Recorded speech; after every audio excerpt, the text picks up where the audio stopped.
நெல்லையில் காவலர் வீட்டிற்குள் அத்துமீறி நுழைந்த கும்பல் அரிவாளால் கார் உள்ளிட்ட பொருட்களை அடித்து உடைத்து அட்டூழியம் செய்துள்ளனர்.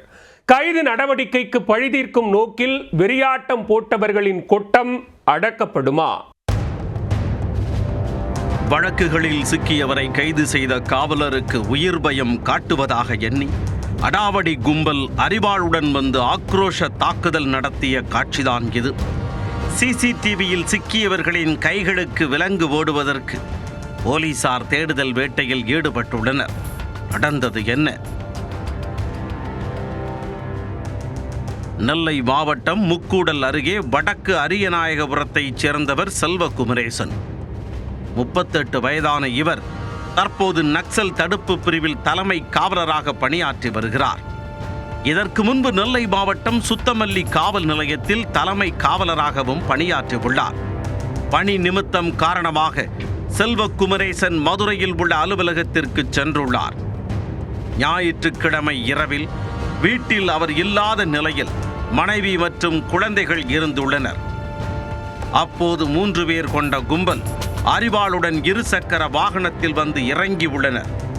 வந்த வேகத்தில் கேட்டை திறந்து உள்ளே நுழைந்த கும்பல் தங்கள் கையில் வைத்திருந்த அரிவாளால் கார் கண்ணாடியை அடித்து நொறுக்கினர். தொடர்ந்து வீட்டு ஜன்னல்களையும் அடித்து நொறுக்கினர். சிறிது நேரத்தில் வந்த வேலை முடிந்து விட்டதாக நினைத்து கொண்டு அங்கிருந்து ஓடி தலைமறைவாகிவிட்டனர். அப்போது வீட்டின் உள்ளே இருந்தவர்கள் வெளியே வராததால் அசம்பாவிதம் தவிர்க்கப்பட்டது. இந்த சம்பவம் குறித்து காவலர் செல்வகுமரேசனின் குடும்பத்தினர் முக்கூடல் காவல் நிலையத்தில் புகார் அளித்தனர். அதன் பேரில் வழக்கு பதிவு செய்த போலீசார் விசாரணை மேற்கொண்டு வருகின்றனர். முதற்கட்ட விசாரணையில் கைது நடவடிக்கைக்கு பழிதீர்க்கும் நோக்கில் தாக்குதல் நடத்தியது தெரிய வந்தது. சுத்தமல்லி காவல் நிலையத்தில் தனிப்படை பிரிவில் தலைமை காவலராக செல்வகுமரேசன் பணியாற்றிய போது சங்கன்திரடு பகுதியைச் சேர்ந்த முப்பிடாதி என்பவரை குற்ற வழக்குகள் தொடர்பாக கைது செய்துள்ளார். இதனால் ஆத்திரமடைந்த முப்பிடாதி தனது கூட்டாளிகளுடன் வந்து காவலரின் வீட்டில் கார் மற்றும் வீட்டு கண்ணாடிகளை உடைத்துள்ளனர். ஏற்கனவே காவலருக்கு முப்பிடாதி கொலை மிரட்டல் விடுத்ததாக கூறப்படுகிறது. அதை பொருட்படுத்தாததால் தலைமை காவலர் செல்வகுமரேசனுக்கு உயிர் பயத்தை காட்டும் நோக்கில் வீடு புகுந்து கண்ணாடிகளை அடித்து நொறுக்கியது தெரிய வந்துள்ளது.